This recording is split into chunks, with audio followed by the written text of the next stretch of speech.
Assalamualaikum warahmatullahi wabarakatuh. Saya Ananda Jingga Putri Utami dari kelas 1C Ilmu Pemerintahan dengan NIM 1052202222. Di sini saya akan mempresentasikan materi dasar-dasar ilmu sosial selama satu semester. Yang pertama ada filsafat, ilmu, dan ilmu sosial. Filsafat berasal dari bahasa Yunani yaitu philosophia. Kata berangkai dari kata philen yang berarti mencintai dan sophia yang berarti kebijaksanaan. Philosophia berarti cinta atau kebijaksanaan atau love of wisdom. Jadi, filsafat adalah hasil dari tinjauan manusia mengenai dirinya, makna alam dan tujuan hidup dengan menggunakan pikiran serta dibantu rasa dan keyakinan di dalam diri tersebut. Karakteristik filsafat harus sistematis, bersifat universal, radikal atau mendasar, rasional, menyeluruh, koheren, konseptual, bebas, dan bertanggung jawab. Ciri-ciri filsafat ada 3. Yang pertama, menyeluruh, mendasar, dan spekulatif. Objek penelitian atau kajian filsafat ialah segala sesuatu yang ada atau yang umum kesemestaan.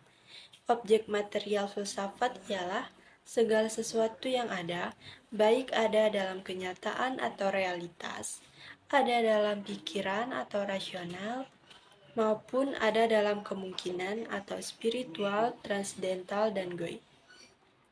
Landasan filsafat sendiri terdapat 3. Yang pertama, ontologi, epistemologis, dan aksiologis. Ilmu sosial. Ilmu sosial adalah kajian bidang yang mengupas hubungan manusia dan lingkungannya, serta masyarakat dan interaksi di dalamnya. Manusia berperan besar dalam perkembangan ilmu sosial sehingga perlu pemahaman tentang keterkaitan antara manusia dengan ilmu sosial agar dapat mencapai taraf kehidupan yang lebih baik. Yang kedua ada struktur dan peranan ilmu.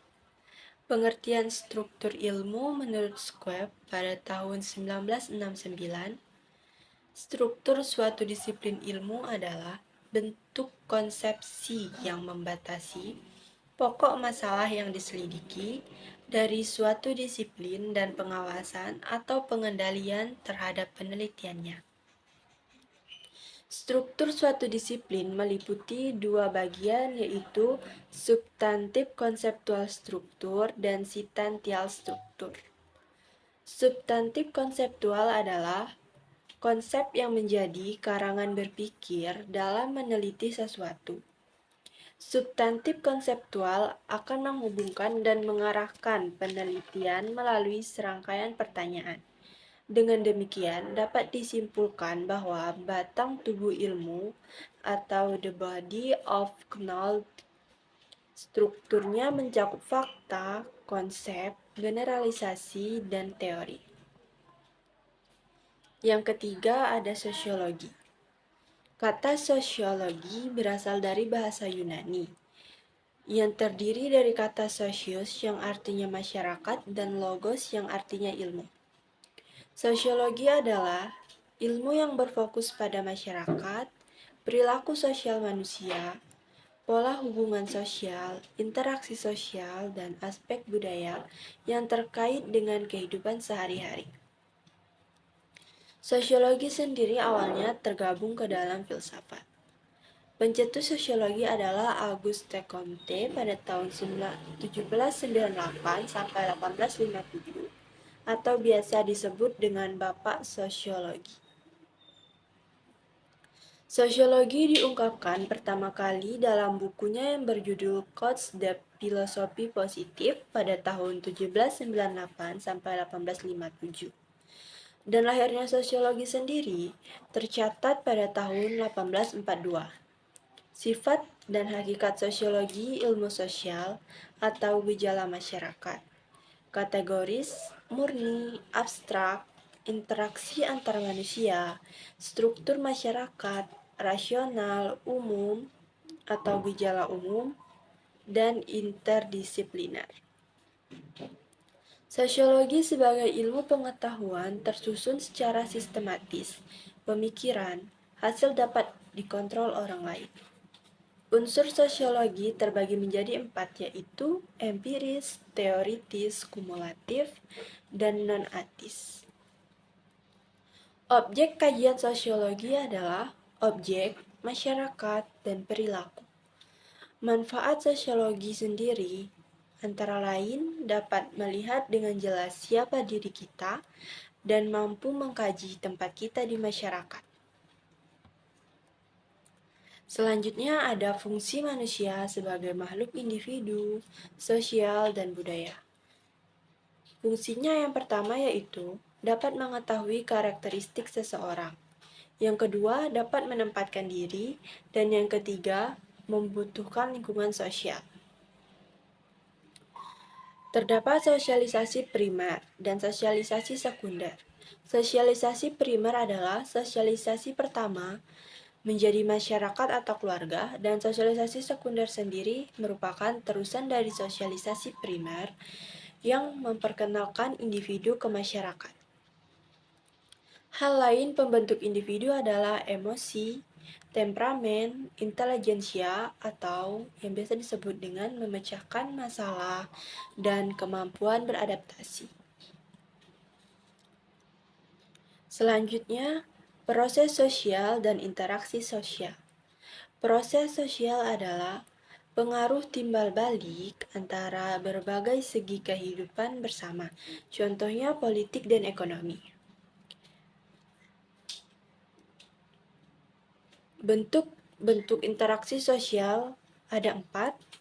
Yang pertama, kerjasama atau cooperation, usaha bersama antara individu atau kelompok untuk mencapai tujuan bersama. Yang kedua, ada persaingan atau competition, yang artinya proses sosial di mana orang atau kelompok bersaing mencari keuntungan. Yang ketiga, ada pertentangan atau konflik, menentang lawan disertai kekerasan. Yang keempat, ada akomodasi, adalah menunjuk pada suatu keadaan dan proses. Interaksi sosial sendiri memiliki arti hubungan sosial yang dinamis, menyangkut hubungan antara individu dengan kelompok maupun antar individu dengan kelompok.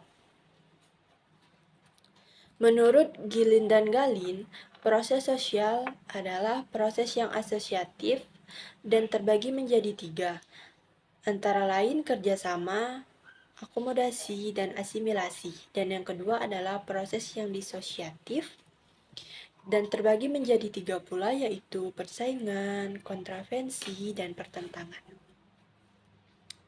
Dan yang terakhir ada masyarakat dan kebudayaan. Masyarakat adalah kumpulan individu yang saling berinteraksi untuk menghasilkan kesepakatan yang diwujudkan masyarakat. Masyarakat pun dibentuk menjadi 2, yaitu natural dan kultural. Ciri-ciri masyarakat ada 5. Yang pertama, adanya interaksi. Yang kedua, kebudayaan. Yang ketiga, kelompok. Yang keempat, perubahan. Dan yang terakhir, adanya pemimpin. Selanjutnya, kebudayaan.